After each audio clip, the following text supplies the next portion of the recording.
Hello everyone, welcome to Study Point 2.0।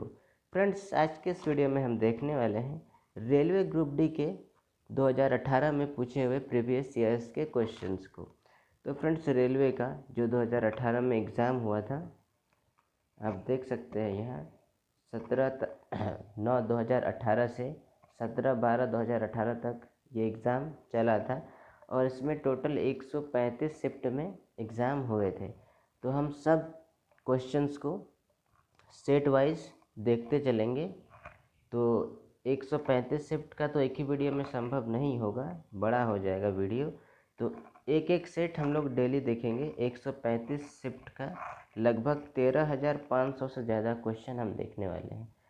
तो सभी set को आप लोगों को ज़रूर देखना है अगर आप ग्रुप डी की तैयारी इस बार दे रहे हैं तो, क्योंकि क्वेश्चन रिपीट 100% होंगे। इस बार भी ये सब क्वेश्चन रिपीट होंगे।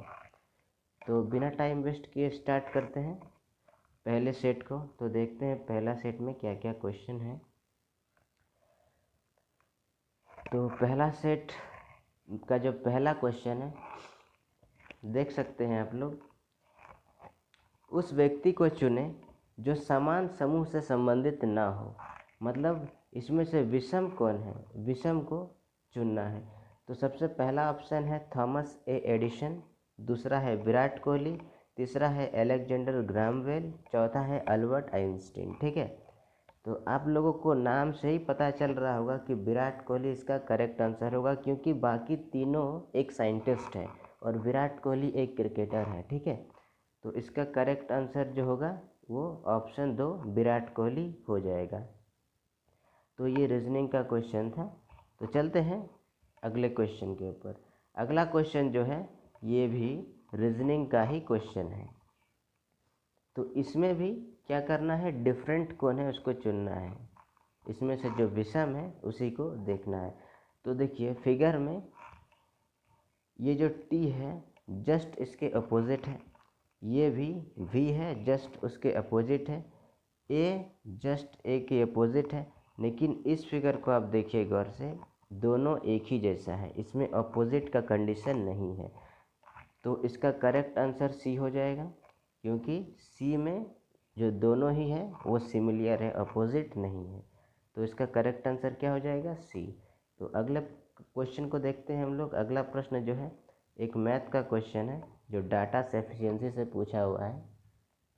और रेलवे ग्रुप डी में डाटा सफिशिएंसी से क्वेश्चन श्योर पूछेंगे 100%।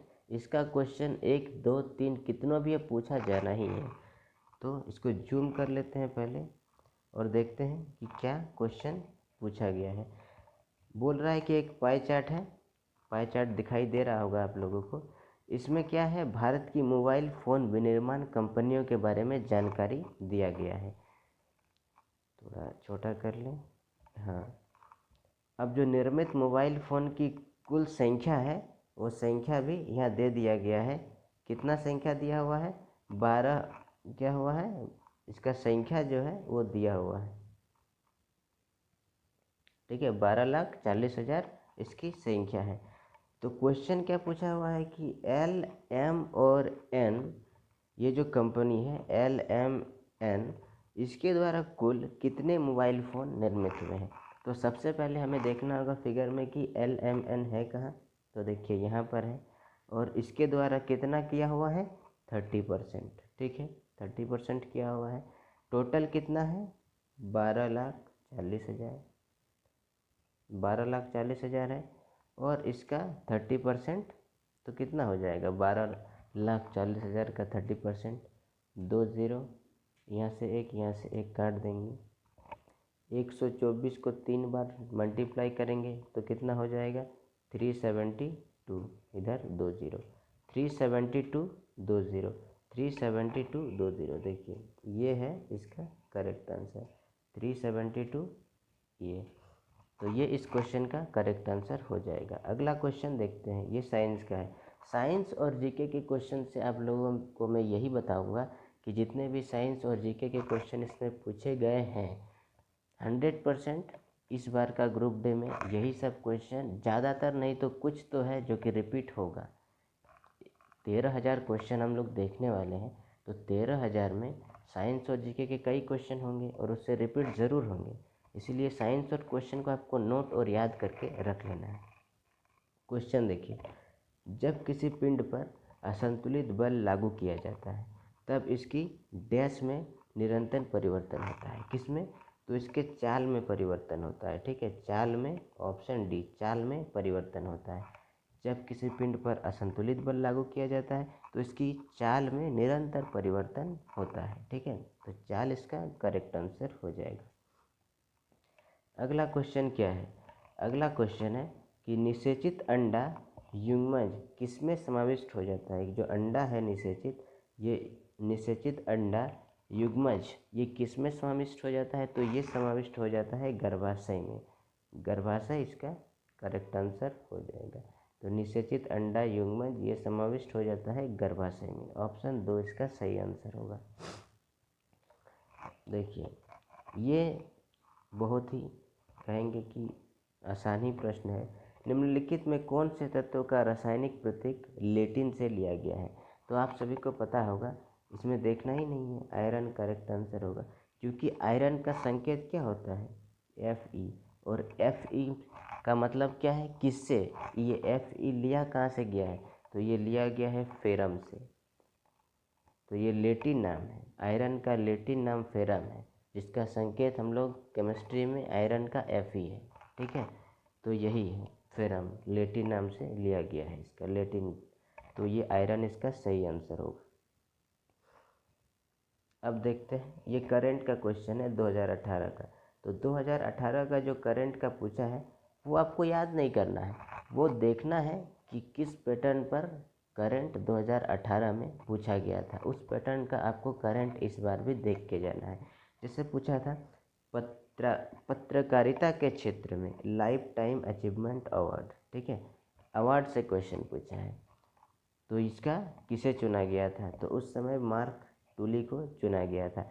तो इस बार का 2021 का, 2019-20 ये सब का भी आप लोगों को देख लेना है कि ये जो 19-20 का है, इस time life time achievement award से किसको दिया गया है वगैरह जो भी हो। अगला क्वेश्चन जो है 10वें नंबर पर, वो है कि सत्यावर्त का ध्यान ये निम्नलिखित में किस खेल से संबंधित है? तो ये क्वेश्चन रिपीट हो सकता है। ये जो सत्यावर्त का ध्यान है वो किस खेल से संबंधित है? तो खेल से संबंधित प्रश्न भी पूछे जाते हैं, तो उसको भी आपको देखना होगा। तो ये कुश्ती से संबंधित है, सत्यावर्त का ध्यान जो है ये कुश्ती खेल से संबंधित है। अगला क्वेश्चन देख लेते हैं। ये क्वेश्चन जो है ये है रीजनिंग का। तो क्या पूछा है? रीजनिंग का कथन और निष्कर्ष। तो कथन और निष्कर्ष रीजनिंग में ये टॉपिक इतना इम्पोर्टेंट है, खास करके रेलवे ग्रुप डी के लिए, कि इस प्रकार के क्वेश्चन रीजनिंग में 5 तो श्योर पूछे जाएंगे। तो इस प्रकार के क्वेश्चन को आपको हल करना ही है। तो सभी पंखुड़ी फूल है, और ये वेन डायग्राम के टाइप से क्वेश्चन है। इसको पहले आपको डायग्राम बनाना होगा, फिर उसका कनेक्शन देखना है कि क्या सही है और क्या गलत है। तो सभी पंखुड़ी फूल है, पहले ये शॉर्ट में पंखुड़ी को पंख लिख दिया जाए। तो जितने भी पंखुड़ी हैं इसको पहले फूल बना लेते हैं। सभी पंखुड़ी फूल है, क्योंकि पंखुड़ी फूल के अंदर है तो पंखुड़ी फूल है। दूसरा कथन में क्या है? सभी पंखुड़ी पीली है। तो जो पंखुड़ी है यही पंखुड़ी है, तो ये क्या है? ये पीला है। फूल से इसका कनेक्शन अभी नहीं गया है, ये पीली है। उसके बाद बोला है सभी पीले फूल है, जो पीला है सभी, ये पीला है फूल। तो ये वेन डायग्राम इसमें बनेगा। पहला कथन क्या है कि सभी फूल पीले हैं, ये फूल है और ये पीले हैं। अब बताइए, सभी फूल पीले हैं? कथन में ऐसा तो नहीं कहा गया। कथन क्या बोला है कि सभी पीले फूल हैं, पीले फूल हैं, लेकिन फूल पीले नहीं हैं। तो ये गलत हो जाएगा, पहला कथन ऐसे ही गलत हो गया। सभी पीले पंखुड़ी हैं। देखिए, ये है पंखुड़ी और ये है पीले। ठीक है, तो पंखुड़ी पीली होंगी। ठीक है, सभी पंखुड़ी पीली है, ये कथन होता तो सही होता, लेकिन क्या कथन में बोल दिया है निष्कर्ष में कि सभी पीले पंखुड़ी हैं, तो ये भी गलत हो जाएगा। तो इसका करेक्ट आंसर हो जाएगा कि दोनों कथन गलत है। तो किस में है, कोई भी निष्कर्ष अनुसरण नहीं करता है, इसमें ये होगा करेक्ट आंसर, क्योंकि एक भी कथन सही नहीं है, दोनों ही गलत है। अगले क्वेश्चन के ऊपर चलते हैं, और अगला क्वेश्चन जो है वो वेन डायग्राम से पूछा गया है, और इससे भी क्वेश्चन बनते हैं, ठीक है। तो वेन डायग्राम का क्वेश्चन में क्या है, घोड़ा, बंदर और बाघ, ये किस प्रकार से संबंधित है तीनों, उसी प्रकार से हम लोग वेन डायग्राम बनाएंगे। तो देखिए, घोड़ा बिल्कुल अलग है, बंदर ये भी अलग है, बाघ ये भी अलग है, इन तीनों के बीच में कोई रिलेशन है ही नहीं, इसीलिए तीनों अलग अलग होंगे। तो वेन डायग्राम इसी प्रकार से बनेगा। अगर बाघ को हटा के यहाँ पे जानवर दे दिया होता, मान के चलिए बाघ हटा के यहाँ जानवर दे दिया हो, तो हम लोग का वेन डायग्राम कैसे बनता है कि कोई ना कोई एक जानवर बना लेते और उसी के अंदर में घोड़ा और बंदर आ जाता, ठीक है। लेकिन ऐसा नहीं था, बाघ, बंदर और घोड़ा ये तीनों अलग अलग है, इसीलिए वेन डायग्राम भी अलग अलग बनेगा, ठीक है। तो इसका करेक्ट आंसर सी हो जाएगा। अगले क्वेश्चन के ऊपर चलते हैं। अगला क्वेश्चन देखते हैं कि अगला क्या है। ये भी करंट अफेयर्स का क्वेश्चन है, उस टाइम का नहीं, ये तो हिस्ट्री का क्वेश्चन है। निम्नलिखित में किस राज्य सरकार ने अगस्त 2016 में, करंट का है, 2016 का पूछा है, 2 साल तक का पूछ लेता है, अगस्त क्रांति मैदान में भारत छोड़ो 2 पहल की शुरुआत की। तो किस राज्य की सरकार ने किया था, तो महाराष्ट्र राज्य की सरकार ने, ठीक है। तो इस प्रकार के कुछ, ये तो खैर पूछा नहीं जाएगा, लेकिन 2019-20 का पूछा जा सकता है। हाँ, फिर देखिए कथन और निष्कर्ष का एक क्वेश्चन यहाँ भी आ गया। तो कथन और निष्कर्ष से क्वेश्चन श्योर पूछे जाते हैं, मैंने पहले आपको बता दिया। क्या कथन बोला है कि छात्र 1 ने छात्र 2 से कहा, कोई एक छात्र है दूसरे छात्र को कह रहा है कि मुझे आपके नोट्स चाहिए पढ़ने के लिए, ये था कथन। अब चलते हैं निष्कर्ष पे। पहले निष्कर्ष में क्या है, छात्र 2 ने नोट्स तैयार कर लिए, बिल्कुल सही बात है, तैयार कर लिए हैं तब तो वो जाके मांग रहा है कि नोट्स चाहिए, ये सही है। छात्र 1 उसकी समझ को सत्यापित करना चाहता है, ये एकदम गलत हो गया। उसकी समझ को क्यों सत्यापित करना चाहेगा, ऐसा कथन में बात नहीं बोला गया है। तो इसका केवल क्या हो जाएगा, 1, यानी कि केवल 1 जो है वो अंतर्निहित है, ठीक है। अब अगला क्वेश्चन देखते हैं, ये करंट का क्वेश्चन है। विवादित फिल्म पद्मावत, सुना ही होगा नाम आप सब, अलाउद्दीन खिलजी का किरदार किसने निभाया था, ये पूछा जा सकता है, अभी भी पूछा जा सकता है, रणवीर सिंह। तो रणवीर सिंह ने अलाउद्दीन खिलजी का किरदार निभाया था विवादित फिल्म पद्मावत में, ठीक है। तो इसका करेक्ट आंसर सी हो जाए, ये करेक्ट आंसर ए हो जाएगा, रणवीर सिंह।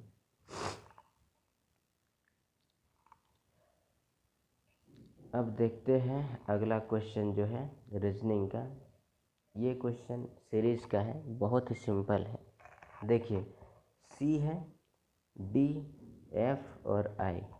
सी से डी में गया +1 हुआ, डी से एफ +2 हो गया, फिर एफ से आई +3 हो गया, तो आई से +4 करेंगे, आई जे के एल एम, पूरा एकदम correct answer M, option T, option 3 में एम है, एम इसका करेक्ट आंसर हो जाएगा। अब देखिए अगला क्वेश्चन, ये साइंस का है। साइंस का क्वेश्चन तो आपको याद करके ही रखना है सभी। निम्नलिखित में कौन सा न्यूटन के गति के तीसरे नियम का उदाहरण है। तो सबसे पहले आपको जानना होगा कि न्यूटन के तीसरे गति में कह क्या रहा है।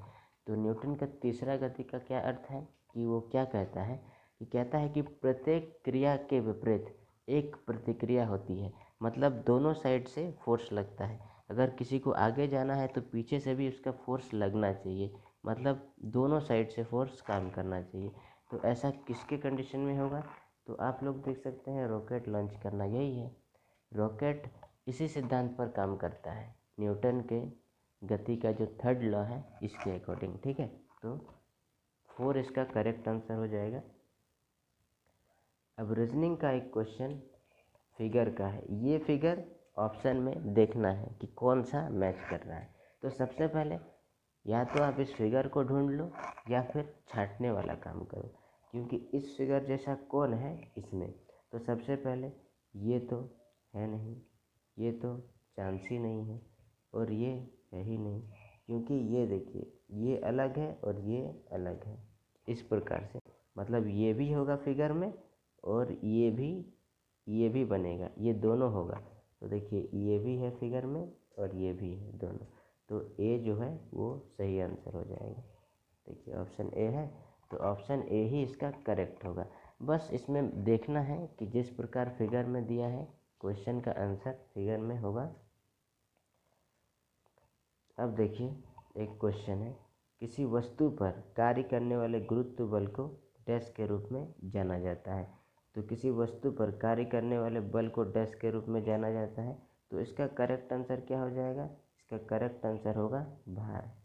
ठीक है, भार के रूप में जाना जाता है। किसी वस्तु पर कार्य करने वाले गुरुत्व बल को भार के रूप में जाना जाता है। और ये क्वेश्चन जो है ये देख लीजिए, HCF निकालना है। तो जब भी क्वेश्चन भिन्न में दिया हो और LCM और HCF पूछे, तो जो पूछे पहले ऊपर वालों का वही करना है। HCF पूछा है तो ऊपर जो है उसका HCF करना है और नीचे का LCM लेना है। इस कंडीशन में ऐसा बनता है। तो अगर LCM लेंगे नीचे वालों का, तो जाहिर सी बात है LCM में सबसे शॉर्ट तरीका है कि जो सबसे बड़ी संख्या होगी उसका हम लोग टेबल पढ़ते हैं पहाड़ा, और पहाड़ा पढ़ने के दौरान देखेंगे कि जितने भी संख्या है उससे वो संख्या डिवाइड होता है कि नहीं। 81 को एक बार में करेंगे तो 81 होगा, और 3 से भी 81 भाग लग जाएगा, 9 से भी, 27 से भी और 81 से भी, यानी कि इसका HCF कितना हो जाएगा? ये LCM 81 होगा, यानी कि नीचे 81 हो गया। इतना तो पता चल गया, तो हम पहले ही इसको और इसको छाट देंगे। अब आएगा HCF में। तो देखिए HCF देख के ही पता चल रहा है कि 2 होगा, क्योंकि 2 से 8 कट गया है, 2 से 10 भी कट जाएगा और 32 भी कट जाएगा, तो HCF में तो 2 ही रह गया है। तो बस 2/81 इसका करेक्ट आंसर होगा। सही आंसर यही है। शॉर्ट क्वेश्चन था। देखिए ये भी कथन निष्कर्ष का 2 क्वेश्चन हम लोगों ने देखा, ये तीसरा है। एक पेपर में 5 शेयर पूछे जाएंगे इसका। देखिए कुछ धातुएं लोहा है, ये कुछ धातु है, ये धातु है कुछ, ठीक है, और कुछ धातुएं लोहा है। कुछ का मतलब हम लोग कुछ किए इस प्रकार से, कुछ धातुएं लोहा है और कुछ लोहा भारी होता है, कुछ जो लोहा होगा वो भारी होगा। ये बनेगा इसका वेन डायग्राम। और इससे हमको देखना है कि कथन में जो बोला है वो सब सही है कि नहीं। बोला कुछ धातु लोहा है और लोहा जो होता है वो कुछ भारी होता है। अब निष्कर्ष जो दे के रखा है एकदम देख के ही लगेगा कि दोनों गलत है।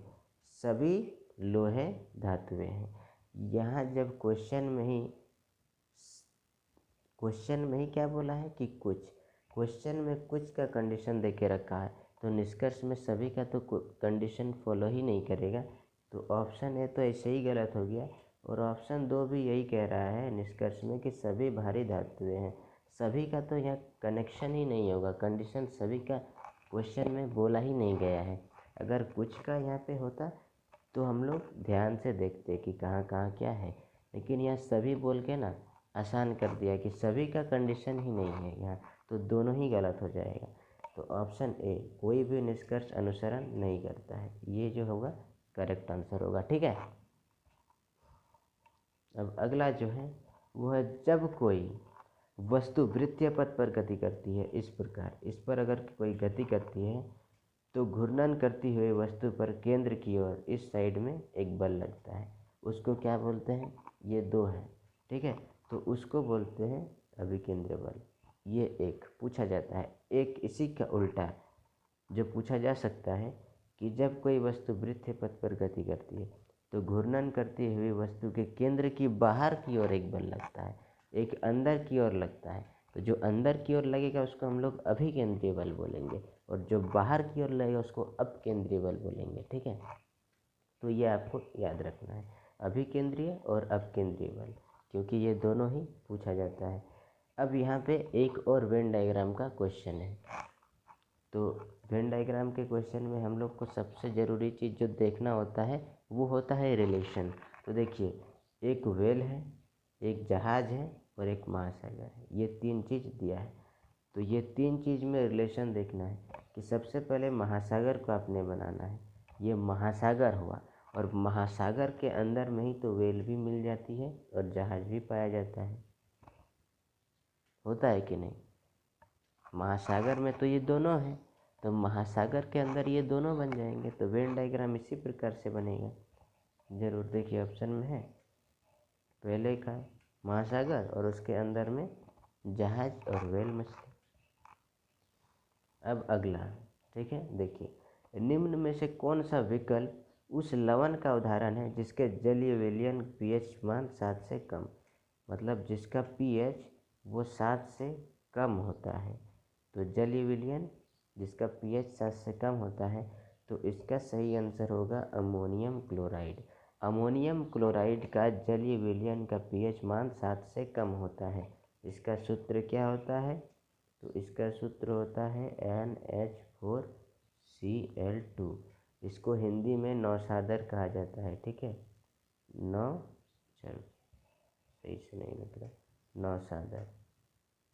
नौसादर इसको हिंदी में कहा जाता है। और इसका सूत्र क्या बता दिया मैंने? NH4Cl, ठीक है, NH4Cl अमोनियम क्लोराइड का।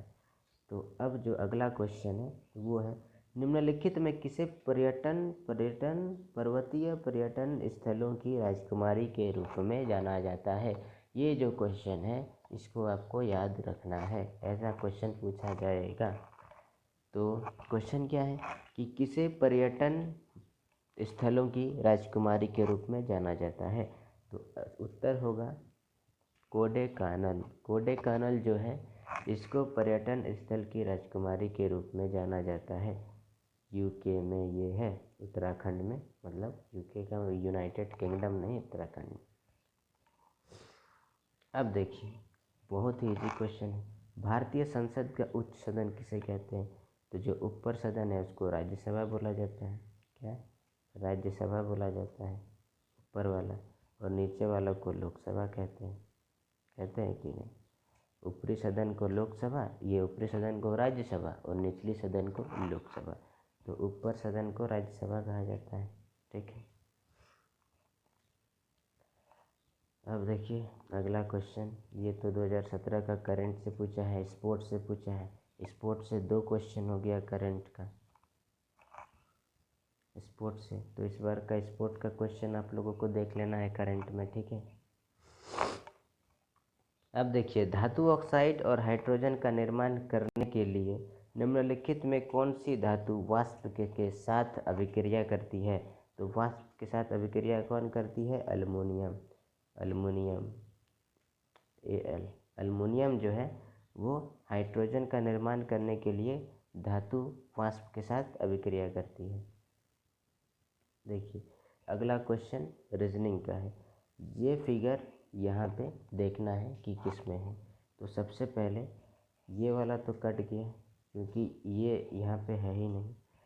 ये जो फिगर है देख के लग रहा है ये है, लेकिन यहाँ पर ये फिगर तो है, लेकिन ये वाला गलत हो गया, ये पूरा लाइन हो गया, यहाँ तो है ही नहीं, यहीं पे है। ये फिगर भी है और ये भी है, तो इसका करेक्ट आंसर बी हो जाएगा, ठीक है। बी इसका सही आंसर होगा। तो चलते हैं अगले क्वेश्चन के ऊपर, अगला प्रश्न देख लेते हैं। ये जीके का क्वेश्चन है। शतवर्षीय युद्ध किन देशों के बीच लड़ा गया था? तो ये लड़ा गया था इंग्लैंड और फ्रांस के बीच में। शतवर्षीय युद्ध इंग्लैंड और फ्रांस के बीच में लड़ा गया था, ठीक है। इसको याद कर लेना है आप सभी को। अगला जो है वो है, क्या है देखिए, कथन है। महापौर ने अपने सचिव से कहा हर शहर में एक पारिस्थितिक पार्क होना चाहिए। अब इसकी धारणा है, तो पारिस्थितिक पार्क क्या है? हरित क्षेत्र में सुधार करता है, बिल्कुल सही है। पार्क होगा तो पार्क में पेड़ पौधे वगैरह ये सब तो लगाएंगे, तो जो होगा क्या होगा, हरित क्षेत्र में सुधार होगा, ज़रूर होगा। कुछ ज़्यादा नहीं तो कुछ तो होगा, लेकिन सुधार होगा, सही है।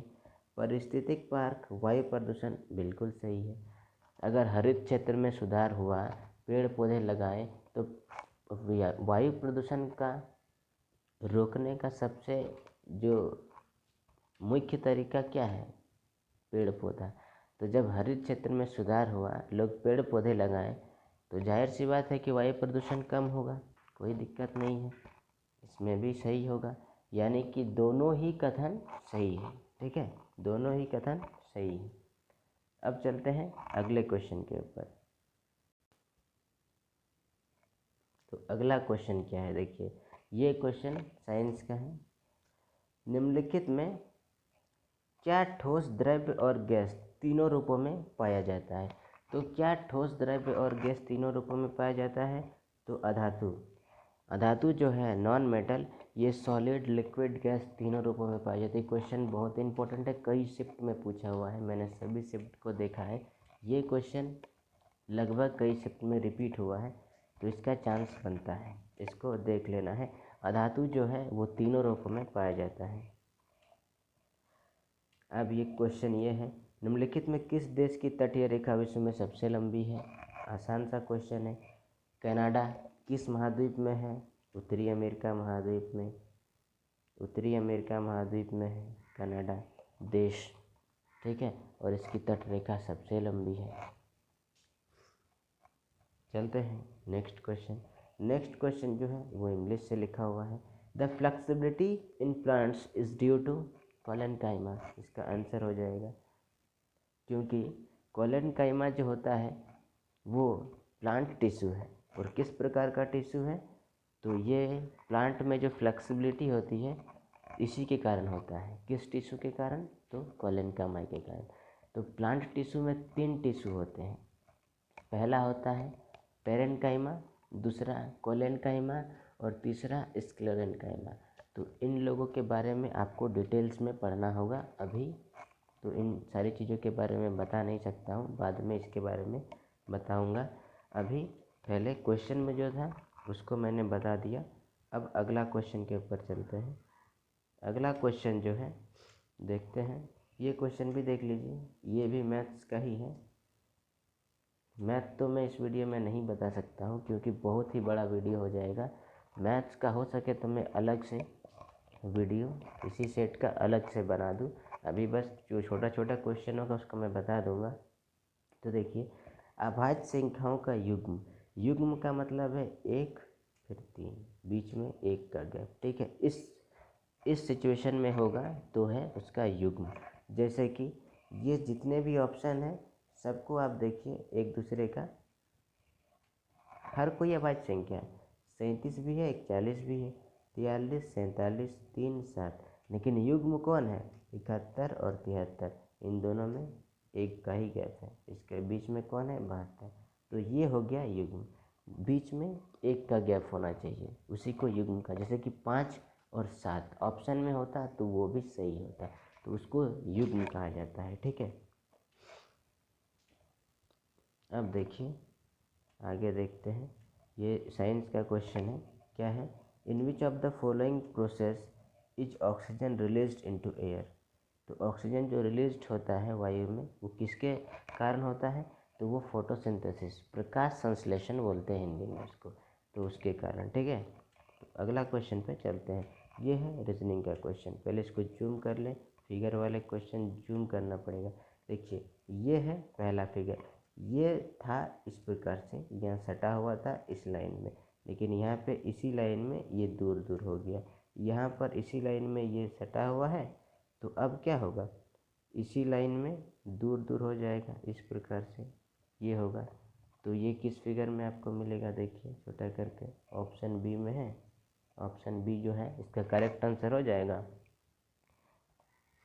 अब देखिए ये भी क्वेश्चन है, टाइम एंड वर्क का क्वेश्चन 2 या 3 पूछा ही जाएगा, देख लीजिए, ठीक है। इसको मैं फ़िलहाल बता देता हूँ। मैथ्स का छोटा है, जैसे कि ये रोहित है और ये रोहन है, ये दोनों मिलकर 10 दिन में कर रहे हैं। और रोहन अकेले कर रहा है 15 दिन में। तो सबसे सिंपल एलसीएम ले लेंगे 30, 10 तिया 30, 15 दूगुना 30। रोहित और रोहन दोनों की क्षमता 3 और रोहन की अकेले क्षमता 2, तो दोनों की क्षमता 3 और इसकी अकेले 2, तो रोहित का अकेले का क्षमता 1 आ जाएगा। टोटल काम 30 और 1, तो आंसर 30 हो गया, आंसर आ गया। ये क्वेश्चन देख लीजिए, निम्नलिखित में से कौन सा जंतु गर्म रक्त वाला होता है? तो गर्म रक्त वाला होता है कबूतर। कबूतर जो होता है वो गर्म रक्त वाला होता है। ये क्वेश्चन याद रखना है, कबूतर ये गर्म रक्त वाला जंतु होती है। अब ये मैथ्स का क्वेश्चन है, ये भी आसान है। पहले इसका काम करो, फिर ये ब्रैकेट के अंदर करो, फिर इसका करो, इसका करो, लास्ट में ये वाला करो, साथ आएगा आंसर। आपको देख लेना है करके। आधुनिक आवर्त सारणी में कौन से समूह के तत्वों का बाहरी कोष पूर्ण होता है? तो बाहरी कोष पूर्ण होता है किसका? तो 18वें समूह का, ग्रुप नंबर 18 का जो एलिमेंट है। तो ग्रुप 18 में कुछ एलिमेंट के नाम मैं बता देता हूँ, याद रखना है कि जो नोबल गैसेस होती है वो ग्रुप नंबर 18 का ही एलिमेंट है। जैसे कि नियॉन है, हीलियम है, नियॉन है, जेनन है, रेडन है, क्रिप्टन है, ये सब क्या है? हेलोजन गैस है। ये हेलोजन बोल रहा है, ये है क्या बोलते हैं इसको? निष्क्रिय गैस हिंदी में बोलते हैं इसको, नोबल गैस। ठीक है। अब अगला क्वेश्चन क्या है देखिए, ये साइंस का, ये generally the valency of electropositive element is. Electropositive element जो होता है उसका वैलेंसी जनरली 1, 2 और 3 ही होता है। इसको याद रखना है, क्वेश्चन रिपीट हो सकता है। आगे साइंस का एक और क्वेश्चन, पृथ्वी का द्रव्यमान कितना होता है? तो 6 × 10⁻24 kg। ये क्वेश्चन बहुत बार पूछा गया है। पृथ्वी का द्रव्यमान, पृथ्वी पर चंद्रमा का भार, ये सब क्वेश्चन रिलेटेड है इसका। निम्नलिखित में कौन सा जानवर पराध्वनि उत्पन्न करता है? तो इसका करेक्ट आंसर होगा परपोइसेस। परपोइसेस जो है वो पराध्वनि उत्पन्न करता है। अगला क्वेश्चन क्या है देखते हैं, ये है मिरर इमेज का क्वेश्चन। तो मिरर इमेज का क्वेश्चन कैसे सॉल्व होगा देखिए। तो सबसे पहले क्वेश्चन में आपको देखना है कि मिरर कहाँ है, यहाँ है। तो मिरर इमेज में क्वेश्चन जो बनाने का सबसे आसान तरीका है, जो मिरर के सामने है उसको सामने रखना है। ये कलर वाला साइड सामने, ये कलर वाला साइड सामने, तो दोनों एक दूसरे के सामने होगा। किस ऑप्शन में? दोनों नहीं है, दोनों नहीं है, दोनों नहीं है, इसमें दोनों इसी में है। तो ऑप्शन ए इसका करेक्ट आंसर होगा। ठीक है, ऑप्शन ए देखिए आंसर दिया हुआ है, ऑप्शन ए। आगे जो है वह निम्नलिखित में किस माध्यम में ध्वनि की गति सर्वाधिक होती है? ये भी इम्पोर्टेंट है। तो ठोस में जो साउंड की गति होती है ध्वनि की, वो सबसे तेज होती है। तो सबसे तेज किस में होती है? ठोस में। तो ठोस में ध्वनि की गति सबसे तेज होती है। अब देखिए कथन और निष्कर्ष, टोटल 4 क्वेश्चन हो गया इसका। हर चमकती हुई वस्तु सोना नहीं होती, कथन ये कह रहा है। निष्कर्ष क्या है कि जो वस्तुएं बाहर से अच्छी दिखती है वे शायद अंदर से अच्छी नहीं होती है। सही बात है, इसका मतलब ही यही है। ये जो मुहावरा है, इडियम, इसी का मतलब यही है ना कि हर चमकती हुई वस्तु सोना नहीं होती। इसका मतलब जो वस्तु बाहर से अच्छी दिखती है ज़रूरी नहीं है वो अंदर से उसी प्रकार हो। यानी कथन एक सही है।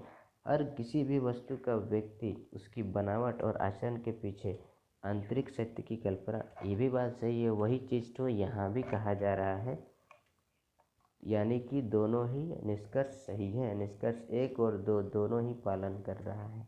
इसका करेक्ट आंसर दोनों हो जाएगा। ये देख लीजिए, ये है प्रश्नाकृति और ये है उत्तराकृति। कौन सा मैच कर रहा है? देखिए ये तो होगा नहीं, कंफर्म है। उसके बाद देख लीजिए ऑप्शन डी, ऑप्शन डी भी नहीं होगा, ऑप्शन बी इसका करेक्ट आंसर होगा, ऑप्शन बी। ठीक है, ऑप्शन बी जो है इस चित्र का सिमिलियर है, देखने से पता चल रहा होगा आप लोगों को।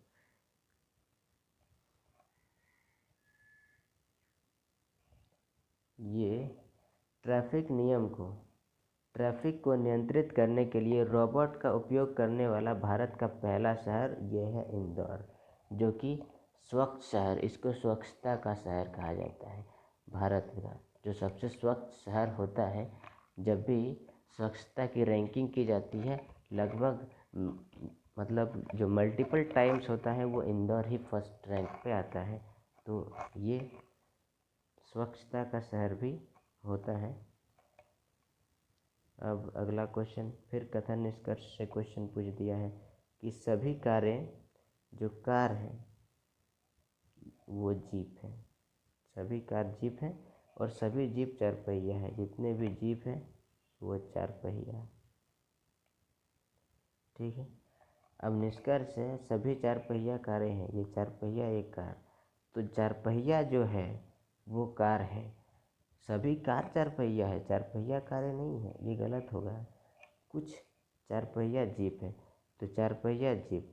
जब सभी का कनेक्शन हो तो कुछ का कनेक्शन हमेशा होगा। ये चीज़ आपको याद रखना है। जब क्वेश्चन में सभी दे के रखा हो कि सभी कार जीप है, सभी जीप चार पहिया है, और निष्कर्ष में यदि कुछ चार पहिया जीप है, कुछ कारें जीप है, कुछ कारें चार पहिया है, कुछ का कनेक्शन जोड़ दिया हो, तो 90% वो सही होता है। तो इसका दूसरा वाला सही होगा। केवल दो निष्कर्ष अनुसरण करता है, पहला वाला गलत है। ठीक है, तो ये था इसका आंसर। ठीक है। अब अगला जो है वो है, दयानंद सरस्वती निम्नलिखित में किस मिशन का संस्थापक थे। तो ये जो दयानंद सरस्वती थे, ये किस मिशन के संस्थापक थे? तो आर्य समाज। आर्य समाज के संस्थापक कौन थे?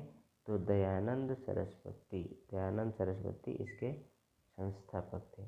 अगला जो है ये इसी का क्वेश्चन है, कथन और निष्कर्ष का। कोई गाय बिल्ली नहीं है, मतलब गाय और बिल्ली का कोई कनेक्शन नहीं है। ठीक है। और सभी बिल्ली की मूंछें हैं, ये बिल्ली है और ये मूंछें। कुछ गायें बिल्ली है, गाय और बिल्ली में कोई रिलेशन नहीं है, कट जाएगा। कैट और बिल्ली में कोई नहीं। कुछ गाय की मूंछें हैं, गाय और मूंछ का कोई कनेक्शन नहीं है, कट जाएगा। यानी कि दोनों ही गलत है। यहाँ दोनों ही निष्करण अनुसरण नहीं करता है। ठीक है, दोनों ही गलत हो जाएगा। अब अगला क्वेश्चन देखते हैं। ये रीजनिंग का क्वेश्चन है। 5, 7, 11 और 17 आगे क्या होगा? तो 5 से 2 प्लस हुआ, ये 4 प्लस हुआ, तो यहाँ से 11 से 6 प्लस हुआ, तो उसके बाद 8 प्लस होगा, तो 8 और 7 15, यानी कि 25 होगा। 25 किस ऑप्शन में? इसमें। और यहाँ आई से जे, जे से के, एल 2 बढ़ा, एल से ओ 3, और ओ से 4 प्लस करेंगे, वो पी क्यू आर एस। ठीक है, एस हुआ। ये ऑप्शन डी इसका करेक्ट आंसर होगा। द HCF ऑफ 2 को प्राइम नंबर। तो 2 को प्राइम नंबर का HCF हमेशा 1 होता है। ठीक है, ये याद रखना है। 2 को प्राइम नंबर का जो HCF होता है वो हमेशा 1 होता है। अब अगला क्वेश्चन जो है रीजनिंग का, दक्षिण दक्षिण पश्चिम बन जाता है तो उत्तर क्या होगा? ये उत्तर है, ये दक्षिण है, ये पूरब है, ये पश्चिम है। तो दक्षिण क्या बनता है? अच्छा, एक मिनट।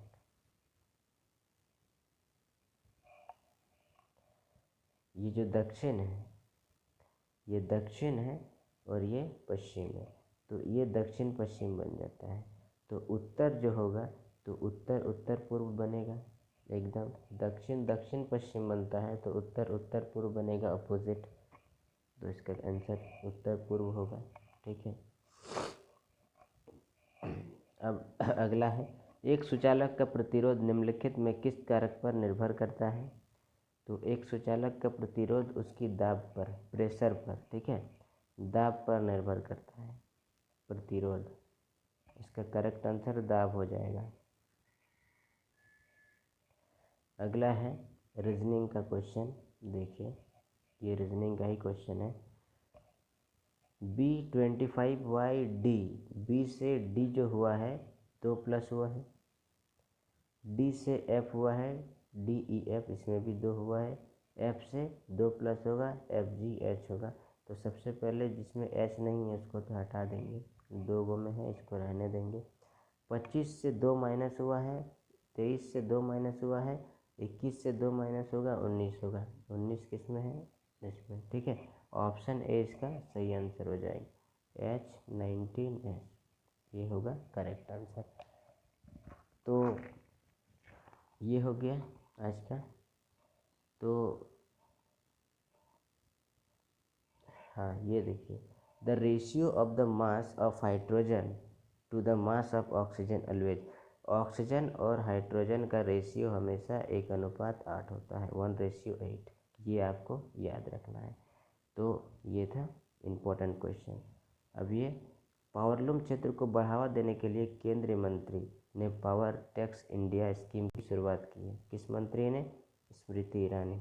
ये था करंट, अभी का नहीं है।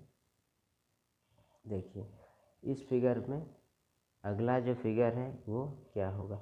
सबसे पहले ये जो ब्लैक कलर का आइकन है त्रिभुज, ये नीचे की ओर मुख किया हुआ है और जस्ट इसके ऑपोजिट ये हो गया यहाँ पे, और ये हो गया राइट की ओर। तो इसके बाद पक्का है कि लेफ़्ट की ओर होगा आइकन इसका। तो लेफ़्ट में किस साइड है? ये तो होगा नहीं, नीचे देख रहा है, ये भी नीचे, ये दोनों लेफ़्ट की ओर देख रहा है, यानी कि यही दोनों में से कोई आंसर होगा।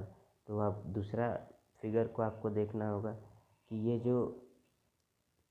ये आइकन जो था ये यहाँ पे नीचे आ गया और ये यहाँ पे आ गया, तो अब यहाँ पे आएगा ये वाला। ठीक है, यहाँ भी यही है। चलिए यहाँ भी हम लोग श्योर नहीं हो पाए हैं। उसके बाद देखिए ये जो आइकन है ये यहाँ आ गया, इसमें यहाँ पे, तो अब ये यहाँ पे आएगा। हाँ यहाँ पे आएगा। चलिए दोनों में यहीं पर है, यानी कि इसमें भी श्योर नहीं हुआ। चारों तो एक ही जैसा है और ऑप्शन डी कर दिया है। चलो ऑप्शन डी, अच्छा हाँ ऑप्शन डी। हाँ देखिए यहाँ पे गलती करके रखा है ना, यहाँ पे बस प्लस और माइनस दिया है, लेकिन इसमें इतना सारा आइकन दिया हुआ है, तो प्लस प्लस माइनस माइनस दोनों है, इसलिए ऑप्शन डी जो है इसका करेक्ट आंसर होगा।